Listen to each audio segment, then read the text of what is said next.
these North Koreans, there's already reports of them, just now that they're able to get online for the first time in their life, how they're consuming porn at industrial scale.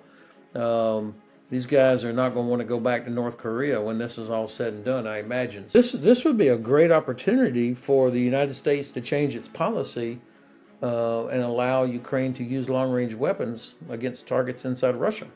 I mean, you've got that many Russian and North Korean troops. Before that, please be sure to hit the like button. Some of our videos do run the risk of being disliked by Putin's bot, and your likes help us out tremendously. Welcome back, everyone. We have Ben Hodges back on the podcast, and welcome back, General Ben. Well, thanks for the privilege. And we'll want to jump straight into it. Let's talk about the North Korean troops. Now that the Russian counteroffensive has started in Kursk, what do we know about how that's going and how are North Koreans faring up against Ukrainians? Well, I'm very interested to see how well North Korean soldiers, what their fighting qualities will be. We heard about these 10 or 12,000. Some reports have referred to them as special forces, but they have zero combat experience. So I don't know how good they'll actually be. They probably can do a million push-ups and pull-ups and that sort of thing, but that's different from when you talk about fighting formations. We also don't know how they're going to be employed by the Russians. Will they be employed as actual special forces, or will they just be added into the meat grinder like other Russian infantry? I don't know. I think all of us are anxious to find out how good they actually are. I also think it's going to be interesting. With these North Koreans, there's already reports of them, just now that they're able to get online for the first time in their life, how they're consuming porn at industrial scale. These guys are not going to want to go back to North Korea when this is all said and done, I imagine. So there will be a political problem for the North. What did they do with more than 10,000 troops that were exposed to, had some glimpse of the West, even if it was on a Ukrainian or Russian battlefield? Finally, I don't know, of course, what the agreement was between Kim Jong Un and President Putin. I mean, in exchange for 10,000 troops, they can only be used in certain ways, perhaps. What is North Korea getting for it? I don't know these things. Based on some recent report, it seems that North Korea is getting around $200 million for 10,000 troops, which just could be just rumors. So around 20,000. So it is cheaper than what Russia is paying their own soldiers or conscript. I think that's the reason. But do you believe Kim will send more? Like, what's the probability that happens? Well, I think it depends on what happens with this first batch. I mean, if they turn out to be super effective, then the price from Kim goes up, probably. Um, what will be at the end of the day, how do they perform? What's the value for the Russians? If it's just bodies, we'll see. But again, this is the kind of thing that I'm going to be watching closely. Makes sense. I know last time you were one of the people who were very positive about the Ukrainian counteroffensive into Kursk. You said you argued it was actually a really good idea, especially if things go to negotiation. Now we have reports that Russian, along with North Koreans, they are sending around 50,000 troops to take back territory or take back whatever they can. What do you think Ukrainians? How hard would they fight to keep what they have, and how much are they banking on the Kursk?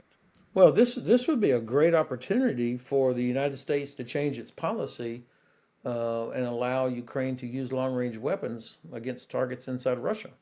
I mean, you've got that many Russian and North Korean troops that are basically massing against the Kursk bridgehead.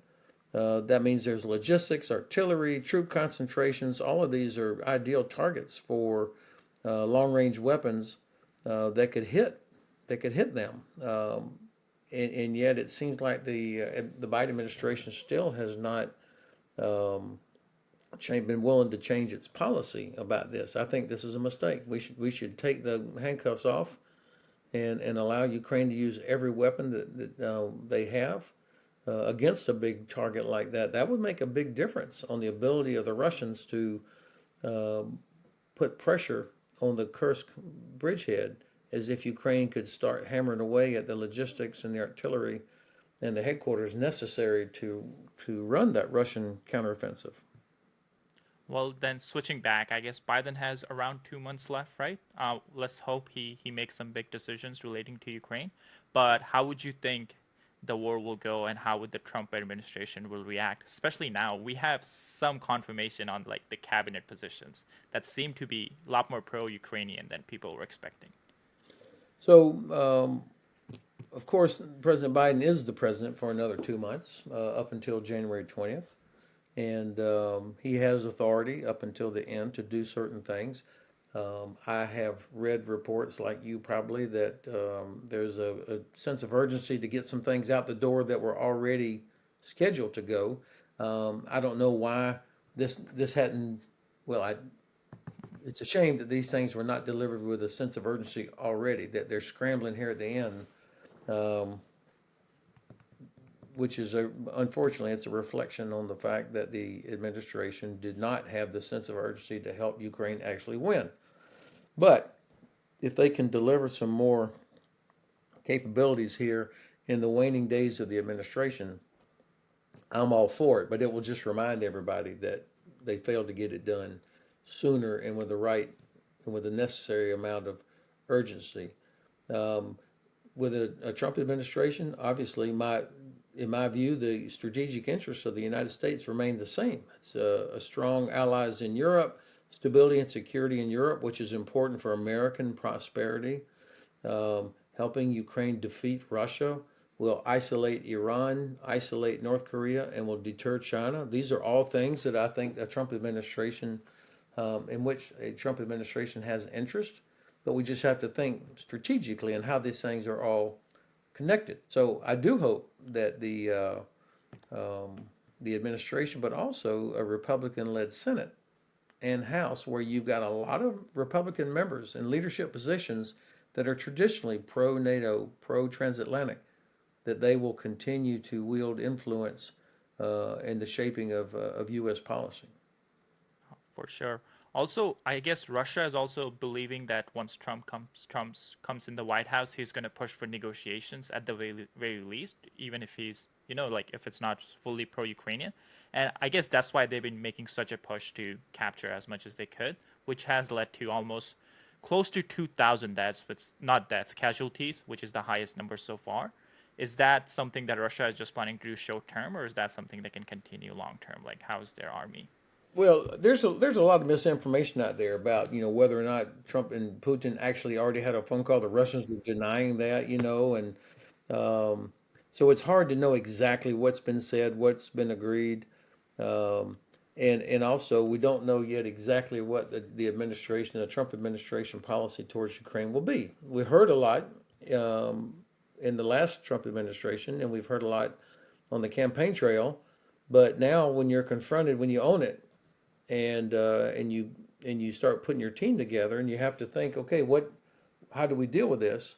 I think that remains to be seen, and what the Russians think they have in terms of leverage or advantage for negotiating.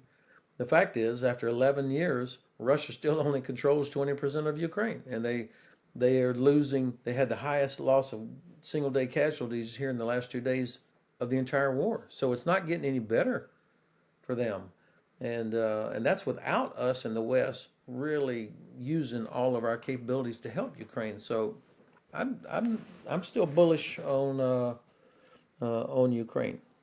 100%. Also, just a quick reminder, it was Trump in his first presidency who lifted the arms embargo on Ukraine. So I think people might be overblowing how like against Ukraine he's going to be. Would you agree?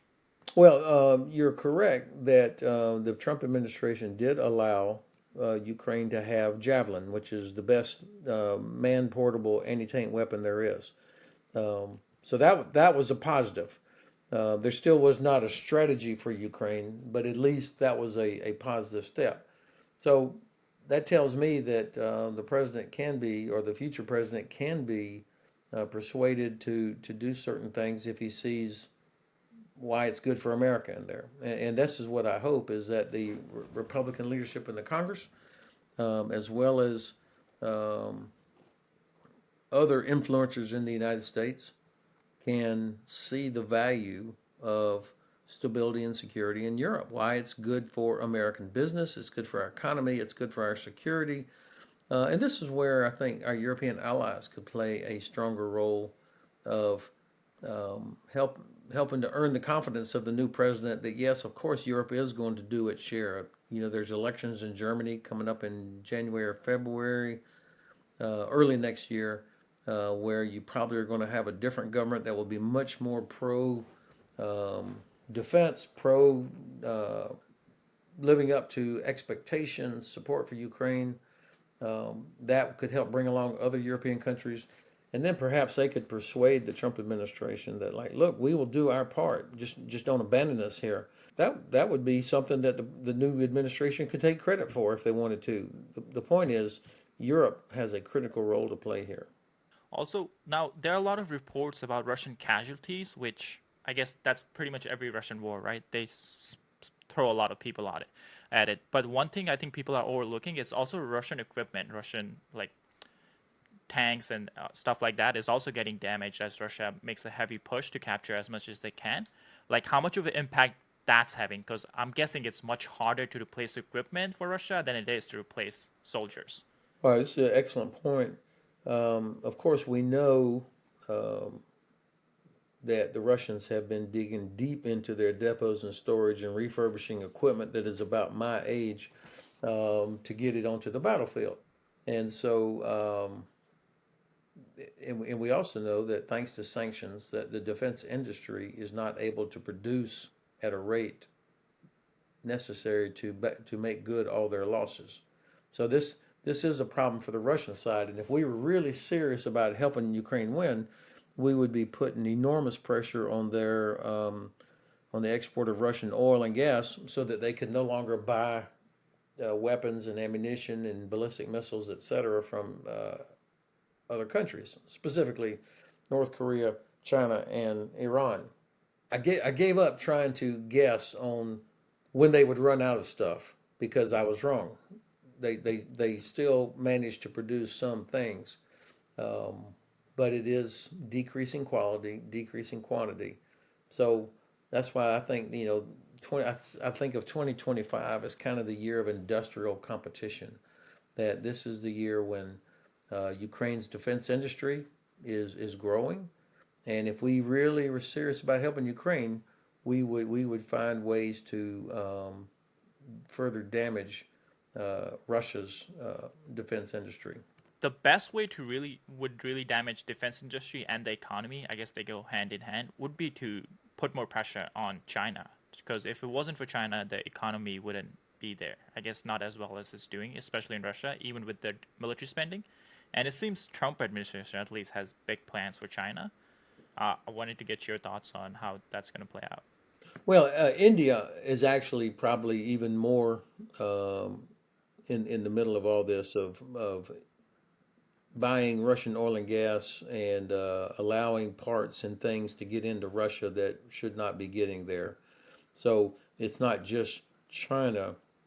I think that both China and India want to continue their access to cheap Russian oil and gas. And so the Indians as well as the Chinese are trying to play it, you know, both ways, not because they're anxious for Russia to win, but they want that access to oil and gas. And this is where this is why I think it's so important that if we think strategically, recognizing that helping Ukraine defeat Russia will send a very clear message to China that the United States and our allies do have the political will to do what's necessary to protect what we say matters: the international rules-based order, sovereignty, respect for human rights, respect for international agreements, freedom of navigation, etc. That's what's at stake. And right now, I don't think the Chinese believe that we really are serious about doing that, and that emboldens them in the Indo-Pacific region. So again, this is an opportunity for a Trump administration to come in and send a very strong message to the Chinese that, like, hey, we're not messing around. You need to get out of Russia. You need to stop that, and we're gonna block Russia's ability to export oil and gas to Russia and China. And and then we got to figure out how do we work with India so that India continues to be a part of the Quad against China, but also respecting that this enormous country has its own strategic interests as well. NATO, you think how much of the Trump, uh, I guess, argument is like he's not necessarily against NATO. It's more so he wants everyone to be spending on the equal footing, like contributing their part. So if that's true or not, I wanted you to answer that, and then like how would you analyze like what would be his plans for NATO for the future? I do believe that President-elect Trump thinks that the United States has gotten a bad deal. I mean, if you think in terms of like a real estate guy or a business guy, that we've gotten a bad deal. Now, I believe that even though our European allies have not, many of them have not lived up to their obligations, especially some of the most wealthy ones like Germany and France and Italy and the Netherlands and Norway and Canada. The fact is, um, it's still in our interest, our advantage to be the leader in NATO because of the access we have in Europe. What that means for us in the Middle East and Africa, and because we need allies, we don't have enough capacity to do everything ourselves around the world. We need allies, and most of our best and most reliable allies come from Europe, as well as Canada and Australia, Japan, and South Korea. But it is a fair criticism for the president to say, "Hey, you guys have been able to have these enormous, wealthy social systems and healthcare and all these things for your people because you're not spending money on defense. The U.S. is doing it for you. That's unacceptable to the American people." And I think that's why Mr. Trump talks about, this is not that the United States has not gotten a fair deal here, and that animates him. That animates his supporters, and so. This is where I think it would be wise for Germany and other European leaders to say, Mr. President, don't turn your back on us, but I guarantee you, we will do this and this and this, um, because we need American leadership, we need American presence, just like you need German, French, Dutch, British, Polish capabilities. We will do that, and so I think there is room and opportunity if you've got the right leadership in Europe to actually move towards changing that perception of the U.S. not getting a good deal, and that could take pressure off the United States actually, so that we can focus on China. I think Europe being proactive instead of complaining about Trump or the U.S. or wringing their hands would be a positive development. Since you bring up Middle East, another place that has world's attention is the Israel war that they're having against Lebanon, Gaza, and Iran. I wonder how Israel leadership is reacting to the Trump presidency, and especially now that we know the ambassador to Israel. Well, I would imagine that the Netanyahu government is quite happy that Governor Huckabee has been nominated to be the ambassador. He's been an advocate for most of the positions that the Netanyahu government advocates, whether we're talking about settlements, West Bank. But, the Trump administration does deserve some credit for the progress that was made when it was in power last time on the so-called Abraham Accord. And I think they would like to build on that.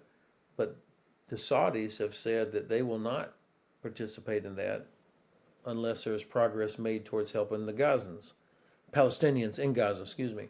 And so this will be, I think, some tension inside the administration on how do they support so completely a Netanyahu government and yet try to move forward more broadly in the region, working with the Saudis.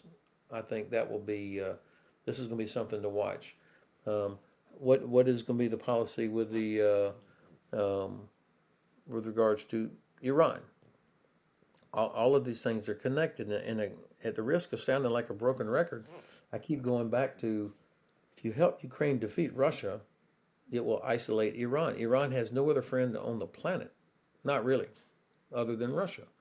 And so if Russia is defeated, they won't be able to provide help to Iran or buy weapons from Iran. That would take a lot of pressure off of Israel. So I think strategic thinkers could stitch these things together. Another interesting development that I've seen recently is Saudi and Iran are getting closer compared to how their relationship was, let's say, a year ago. Is that like a Saudi policy just to increase their negotiating power against the new administration, or is that something that's actually like building into a relationship? I don't know about that. I think the Saudis perhaps maybe are thinking it from a practical standpoint. The Iranians see that they've been exposed as being very, very weak. They've been penetrated. Their proxies are taking a beating, and so the Iranians may have to be a little bit more practical as well. So, maybe there is potential out there. It's just hard to imagine the Saudis and the Iranians ever working closely together on something. And lastly, we have seen some reports about Russian generals, especially in the last week. I think we saw two generals who were killed in targeted attacks. This wasn't on the battlefield. So maybe just for my curiosity, you could explain like how important are generals in the whole army, like planning stuff, and how much of an impact is that going to have, like since these generals are dying off. I think I was looking up before the call. Around 20 plus generals have died in targeted attacks in the Russian army since the war has started. So the Russian system has always been very top-down, centralized command and control. When you have large mass armies, you need very strong central control. And so when you start taking out leadership, like the Ukrainians are doing against the Russians, that that has a serious degrading effect on the ability of Russian units to do things. So this is a logical target. And you know, General Cavoli, the Supreme Allied Commander, I listened to him a while back say that you can defeat mass, which is Russia's only real advantage, if you have precision and enough time. And with precision, you can knock out headquarters as well as logistics and artillery. When you knock out the headquarters, it makes it difficult to employ that mass to coordinate fires, to coordinate the logistics, etc. So these targeted attacks are part of that. But I think it also has a psychological impact that these commanders who are responsible for ordering strikes against civilian targets, for example, or who are responsible for the over units that are executing Ukrainian prisoners, they're not untouchable. That they can be tracked down at home, wherever they are, and which is kind of what the Mossad does. And so I think Ukraine will continue to do things like this, both from a practical standpoint of degrading Russian command and control capability, but also psychologically letting these guys know that they are not untouchable. That makes sense. No worries. You have a good day. Thank you so much. All right, thanks for the privilege.